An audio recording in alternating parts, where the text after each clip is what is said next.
Pablo Di Filippo, cofundador de WOP, también director general, una agencia de comunicación integral. Gracias por esta presencia en este ciclo de entrevistas.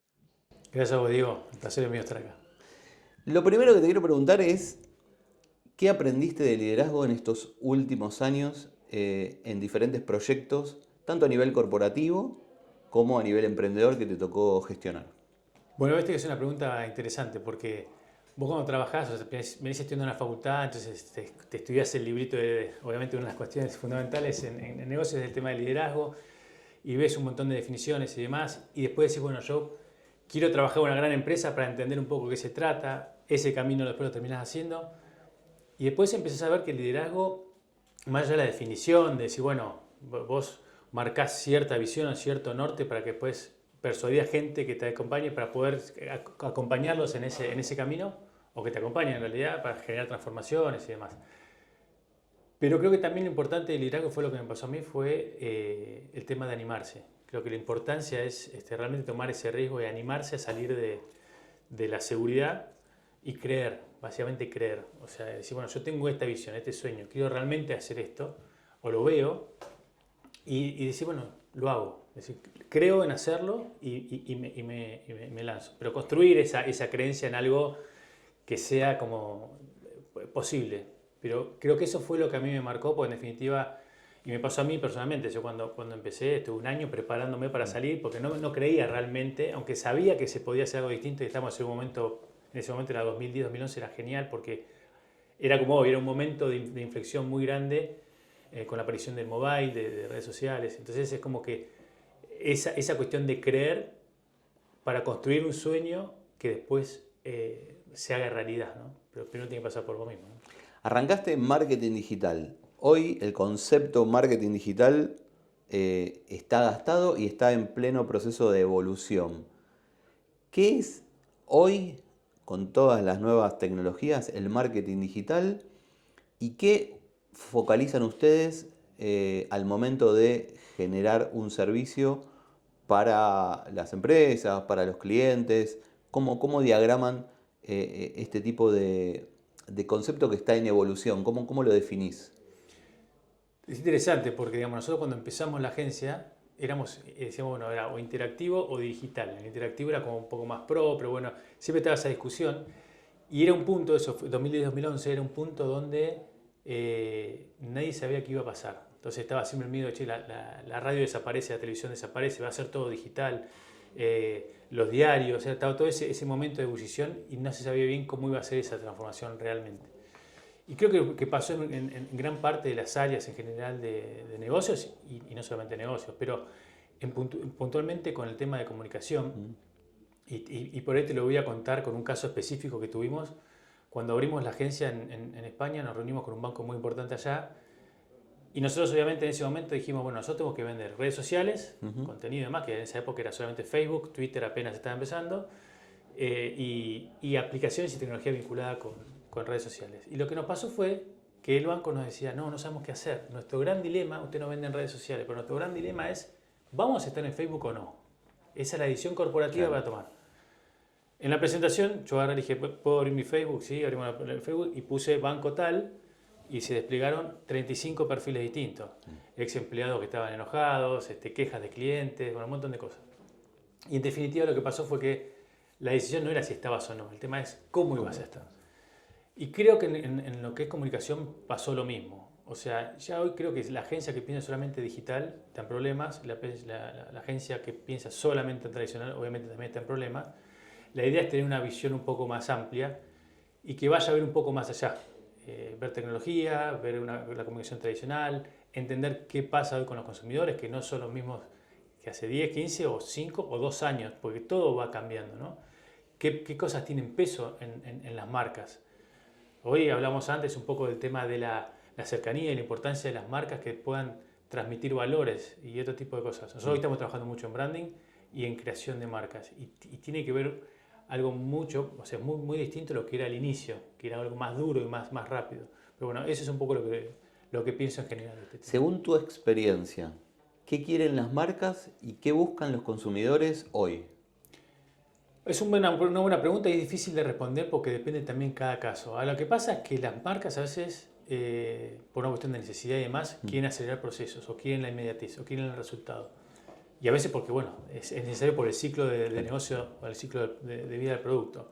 Pero la realidad es que es importante para las marcas es poder transmitir valores, tener conciencia social, que haya cercanía, porque hoy hay elección de los consumidores y tiene mucho peso el tema de la cercanía, de los valores, la cuestión de cuidado del medio ambiente, de ser desde una empresa B hasta tener cuidado y cierta referencia hacia los consumidores. Que eso no significa que el cliente tiene razón, que era de los años 80, 70, sino que era una cuestión más de poder entenderlo. La comunicación cambió, bueno, también la pregunta anterior, antes era muy unidireccional, se hacían avisos que eran, yo te digo, digamos, lo que vos tenés que comprar, ahora cambió, entonces ahí es donde creo que está el cambio y a veces es muy difícil porque es muy rápido, entonces, y el proceso de construcción de una marca o cuando haces un lanzamiento de producto requiere cierto tiempo de elaboración y eso es lo que tratamos siempre de hacer un equilibrio con las marcas en la aceleración, que a veces quieren ya, pero tampoco sin llegar a un nivel de profundidad. Y en cuanto a los consumidores, lo que pasa también es que hoy hay lo que antes era que la comunicación venía desde el tradicional que te decía y te generaba esa necesidad para demandar un producto, hoy pasa con las redes, que hoy está armado todo muy así para vos generarte una hiperactividad en cuanto a las cosas que te empiezas a demandar, ¿no? Entonces ahí también hay un problema porque también hay que llamar la atención, hay que buscar, hay que comunicar cosas que sean reales y que tengan sustancia, si no te hace a competir con empresas o con gente que está vendiendo cualquier cosa, que eso pasa mucho. ¿Qué es hoy la innovación para vos y qué buscan las empresas en esa palabra? Yo creo que innovación es siempre tratar de crear cosas nuevas en formas distintas, pero que tengan un resultado, o sea, que tengan una razón de ser. O sea, no generar cualquier cosa porque sí, pero sí tratar de buscar y tratar de adelantarse en las cosas que se pueden hacer distintas y hacerlas mejor, aprovechando especialmente, bueno, obviamente el desarrollo tecnológico y las opciones que se dan hoy, ¿no? Muchas veces cuando nosotros empezamos a trabajar con agencias, con empresas, lo que nos pasaba estaba muy de moda la transformación digital. Entonces la transformación digital venía, que hoy pasa mucho también con inteligencia artificial, pero venía a decir, bueno, quiero ya meter transformación digital, entonces voy a poner una plataforma, una intranet y canales digitales, y eso no es transformación digital. En definitiva, vos estás cambiando los procesos y la forma de trabajar y te apoyás en tecnología. La tecnología no es el cambio. Lo mismo pasa con inteligencia artificial hoy, que vos vas a una empresa y te dicen, ¿ustedes manejan inteligencia artificial? Y no saben ni lo que están preguntando porque es como el título. Entonces yo creo que ahí la innovación tiene que ver con eso, de poder adelantarse a los cambios y poder implementarlo de una manera inteligente, ¿no? Justamente hablaste de inteligencia artificial. ¿Cómo se está introduciendo la inteligencia artificial en este concepto tanto del marketing digital como de la comunicación estratégica integral en las empresas y en la relación con los usuarios también? Es un tema muy complejo y creo que como me pasó a mí cuando empecé a trabajar en el tema con el tema de redes sociales y mobile, que no sabíamos dónde iba a terminar y yo si me preguntabas en ese momento tampoco te iba a dar la respuesta correcta, ahora también es complejo. Ahora, lo que sí está claro es que es una revolución, digamos, esto es una revolución que es mucho mayor a lo que pudo haber sido en ese momento la máquina de vapor o la electricidad, la televisión o la radio o internet mismo. O sea, esto porque la velocidad y la amplificación del cambio no tiene precedentes. Entonces está claro que va a afectar en muchos rubros. O sea, hoy armás un mega spot publicitario que puede salir $1.000.000, lo armás por nada. Lo mismo pasa con la programación, lo pasa con la creatividad. Hoy vos pones en ChatGPT, le decís, bueno, armame un plan de comunicación y te lo arma y te lo va ajustando y está genial como sale. Pero creo que todavía el factor humano va a ser importante para marcar la diferencia. O sea, nos pasó hace poco que salió con ChatGPT el tema de la ilustración con la ilustración. Al estudio Ghibli. Ghibli, exactamente. O sea, cualquiera lo puede hacer esto. Entonces, ¿cómo marcamos la diferencia? Si todo el mundo lo puede hacer. Entonces, creo que ahí es donde para mí está la cuestión. Los profesionales de cada rubro van a tener que adaptarse y generar ese salto de calidad, haciendo buen uso, obviamente, de las herramientas. Pero creo que eso va a ser muy importante. Después para la inteligencia artificial, Ahora pues hay cuestiones obviamente mucho más macro, pero creo que específicamente en lo que es nuestra actividad y generar actividades similares, va a pasar por alguna adaptación fuerte de las capacidades y del conocimiento que tiene cada uno, ¿no? ¿Qué dos ideas rescatás de los trabajos exitosos que te tocó hacer a lo largo del tiempo, tanto con la agencia como también en el mundo corporativo? Donde vos sentiste que generé una disrupción y esa disrupción tuvo una consecuencia positiva al momento de dar un mensaje y que haya sido efectivo. Sí, a ver, la verdad que hemos tenido muchos proyectos, no sé cómo es, no sé, viste uno que sea demasiado, pero primero que nosotros siempre, más allá que tenemos la agencia hace muchos años y hemos hecho una productora, después compramos un coworking en su momento porque vimos que había una nueva forma de trabajar, entonces empezamos a ver un poco esa cuestión, después hicimos una startup que fue Binomad, o sea, siempre estamos creando empresas porque nos interesa cuando vemos algo que... entonces, creo que en ese sentido...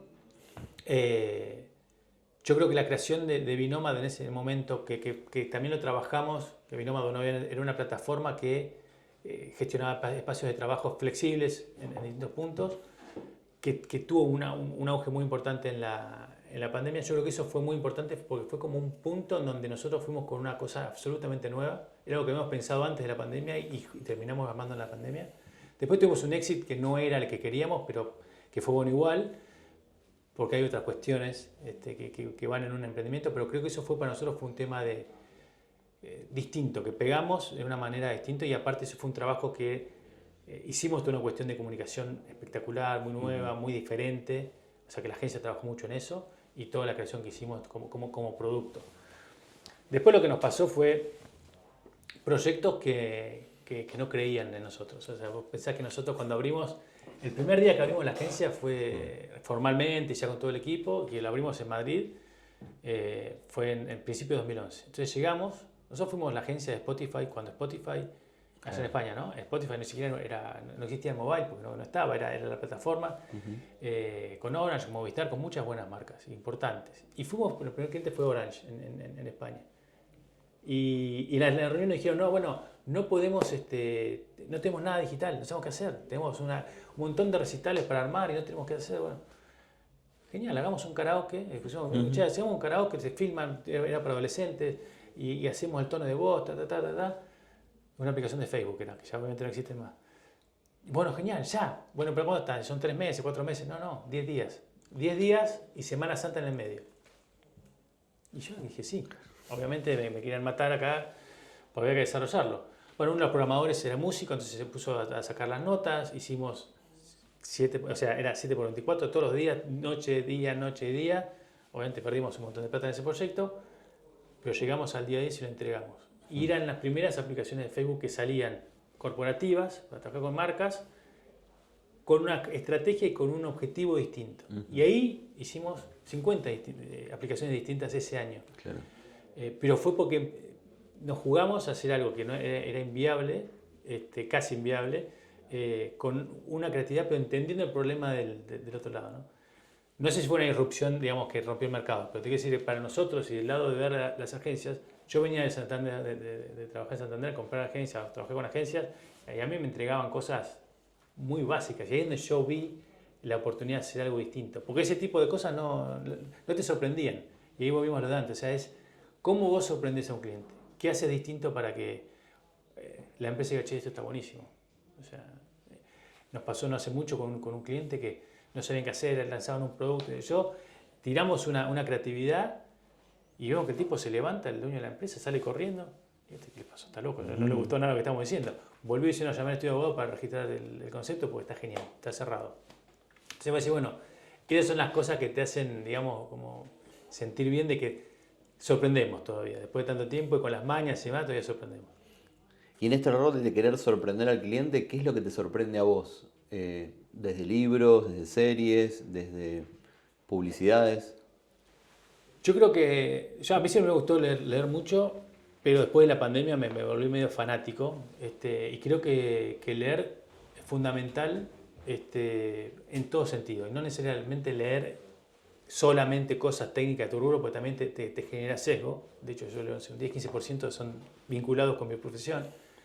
De hecho, hay un libro muy bueno que es ya tiene unos años, que es Nueve Gigantes de Amy Webb, Ajá. que habla específicamente de la inteligencia artificial, el tema de de las grandes empresas y qué pasa con el sesgo de la construcción de inteligencia artificial, porque en definitiva la inteligencia artificial la arma a los humanos con muchos sesgos y cuál es el resultado después, que hoy se está viendo mucho. Entonces, creo que lo importante de leer es abrirte la cabeza para ver un montón de cosas. Me gusta hacer cosas de historia, liderazgo, empresa, novela. En cuanto a los libros de negocio especialmente, o sea, vos lees un montón y decís, bueno, genial, pero está todo muy edulcorado. Entonces, bueno, no sé, a mí me gusta leer biografías o casos, obviamente, entonces, no sé, no, el garage de Apple, todo eso, y es muy, viste... Hay un libro que yo me acuerdo cuando salió, ahora ya está más conocido, que es de Mark Ronson, el cofundador de Netflix, que dice que era ahora no funcionará, eso nunca funcionará. Que justamente la historia, y es del lado B, porque estaba el de Netflix, el CEO de Netflix, que era el tipo que tenía la plata, pero había un cofundador que no se conocía. Ahora ya se hizo más conocido, pero cuando yo me acuerdo de comprar el libro era... Y el tipo te habla desde el lado más perdedor o más terrenal. Che, yo tenía que... No podía sacrificar mi capital, no podía sacrificar mi familia, tenía que valorar el tiempo de familia. Te cuenta cómo fue, ¿no? El garage, nada. Che, íbamos a laburar juntos en el auto y hablábamos, pasamos años hablando pavada, hasta que una se nos ocurrió y lo que terminó siendo después es... Entonces es como que hay un cambio muy... O sea, te lo cuenta de una manera mucho más real y no tan edulcorada. ¿Qué pasa? Lo mismo con las series, que están buenísimas las series, pero tienen que hacer un guión que sea atractivo, ¿no? Pero bueno, yo creo que en cuanto, para cerrarte con una pregunta, en cuanto a la lectura, creo que es importante leer. Creo que es importante que todos tengamos cierta capacitación o cultura o una visión más amplia y no solamente hipertécnica, que fue una de las cosas de lo que pasó a principios de 2000, en donde todo había que ser especialista y recontra especialista en un tema. Y no es tan así. Porque un programador que te escribe un código de inteligencia artificial no tiene la más pálida idea de historia, de sociología, ni de nada. O sea, simplemente es muy bueno haciendo código. Y eso después tiene consecuencias medio complejas. Hablaste de tu experiencia en Binomad, que influyó mucho en todo lo que tiene que ver con la reconversión del trabajo, el concepto de nómades, de trabajar en lugares distintos a las oficinas tradicionales. Hablamos también de marketing digital, que lo podemos extender al vínculo que tienen hoy las organizaciones con los individuos, con los usuarios, con los consumidores. Hablamos también de inteligencia artificial. ¿Qué tendencias ves en cada uno de esos planos? Bueno, ahí hay un tema que también creo que hasta se relacionan, pero por ejemplo, si obviamente el tema del trabajo lo estudiamos mucho, de hecho Binoma, como te comentaba antes, salió en base a una necesidad nuestra. O sea, nosotros el equipo quería ser cada vez más remoto. Y nosotros veníamos de traje y corbata, corporación, lunes a viernes, que yo. Entonces, como ahí es donde empezamos a probar distintas cosas. Y es donde surge la cuestión de Binoma de poder tener distintos espacios, pero sin perder la calidad. Porque lo que nos pasaba y que después se vio amplificado con la pandemia, si yo estoy en mi casa, con mi bebé que se me tira encima, que no tenés espacio, que no puedes ordenar el tiempo. Bueno. Entonces, creo que eso fue... Y fue un cambio, es como que aceleró una cuestión de cambio.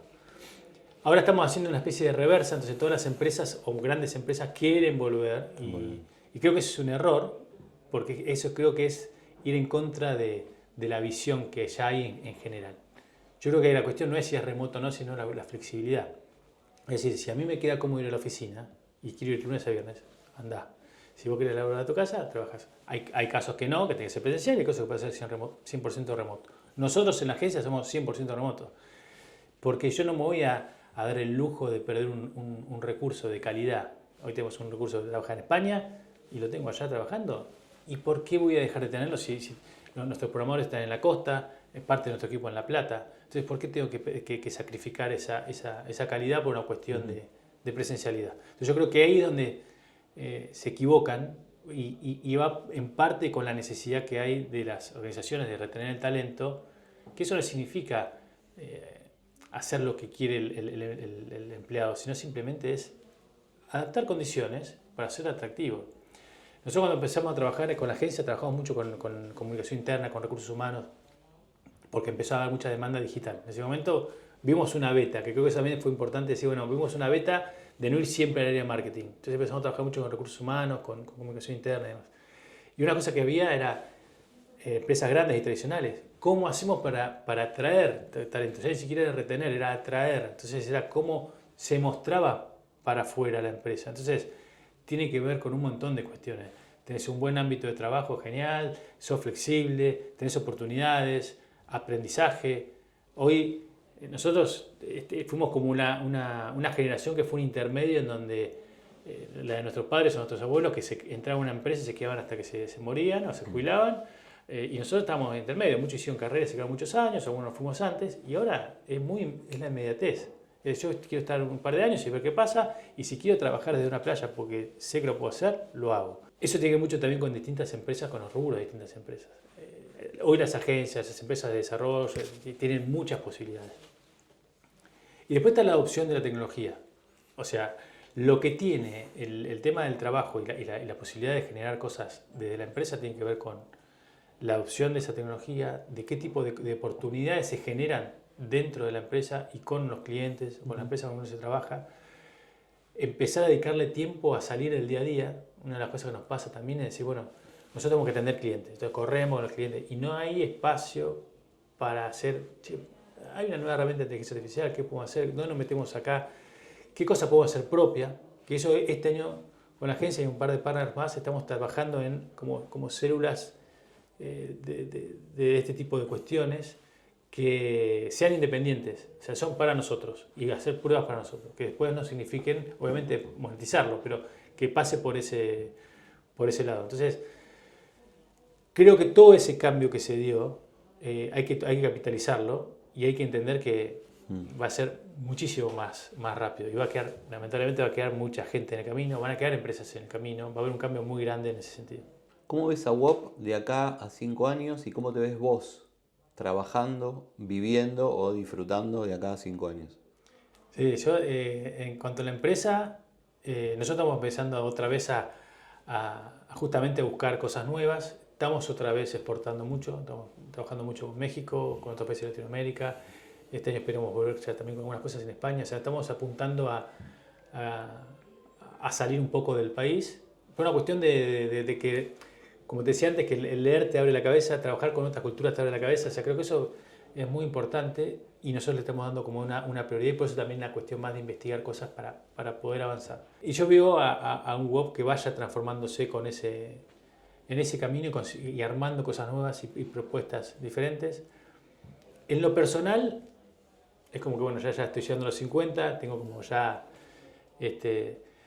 me casé, tengo una hija, es como que también aprendí también a disfrutar mucho el tiempo con ellas, a construir mucho la familia, pero sin dejar de hacer cosas distintas. O sea, a mí me gusta arriesgar. O sea, para tener una idea, hace 2 años con otro socio armamos una cafetería. Porque gustaba el café, dijimos el concepto, hicimos un café tipo kiosquito de alta calidad.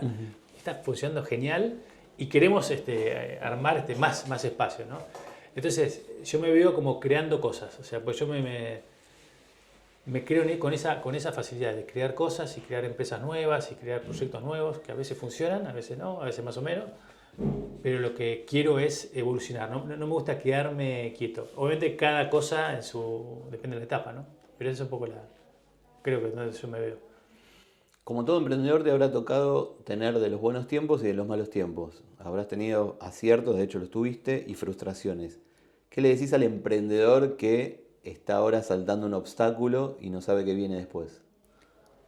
Viste que cada caso es distinto, ¿viste? A veces es difícil y los que llegaron muy arriba te pueden dar el consejo exacto. Lo que sí me parece que es primero lo que te decía antes de arriesgar y creer. O sea, si yo creo y arriesgo, sin ser temerario. Una cosa que es importante es no hacer cualquier cosa porque sí, sino pensarlo, pero arriesgarse y creer en lo que realmente estás haciendo. Y después es, por un lado, tener la perseverancia, es decir, voy a llegar, que es lo que dicen, bueno, el tema del Valle de la Muerte en los startups y demás.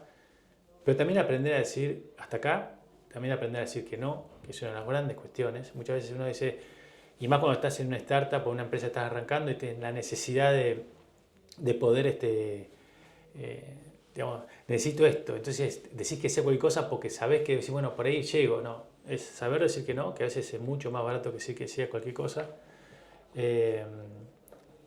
Poder decir hasta acá llego y también poder decir, yo sé que esto va a funcionar y sigo hasta que funcione. Pero es un equilibrio. Hay un caso que yo tuve específico que la agencia venía un avión, veníamos re bien, creciendo, y fue la época del cepo del dólar. Nosotros teníamos el 80% acá en Argentina de clientes de turismo. Se nos cayó la facturación al 10%, o sea, desaparecimos. Mi ex socio rajó y dijo, no quiero, esto no es para mí, mucho estrés, tuve que echar acá el 90% de la gente, era la noche. Y yo creía, yo sabía que esto iba a salir. Entonces se nos ocurrió un proyecto y yo salí a venderlo. Yo aparte a los 2 meses me termino yendo de mi casa, es medio separado, entonces, pero entré a la empresa, yo estaba roto y yo sabía que esto era un juego, una aplicación, una idea muy innovadora para recursos humanos de una empresa. Y fue una empresa recontra global. Entro y el director de recursos humanos me mira el reloj y dice, tengo 15 minutos. Yo empecé a hablar. Yo me quedé una bronca, porque eso, viste, tenés 15 minutos.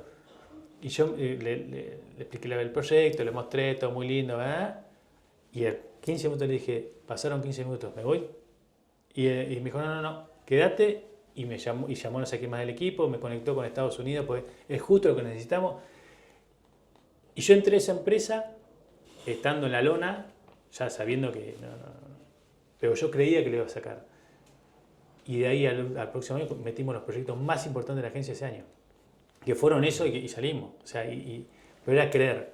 Después hay cosas de contexto que, bueno, no puedes manejar. Pero el tema es creer y hasta dónde llegas. Y eso para mí fue lo que después, con los golpes que tuve, dije, no, esto se sale, esto se puede resolver.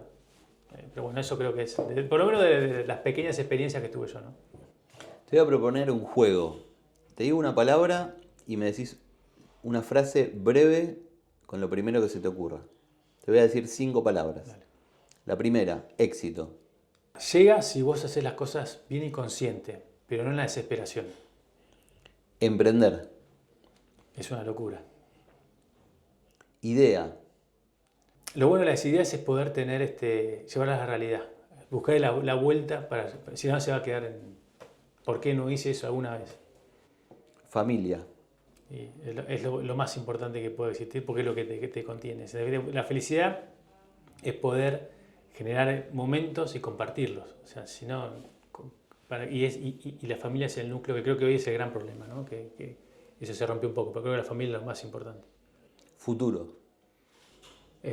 Futuro es muy impredecible, como está hoy, más que lo normal, impredecible.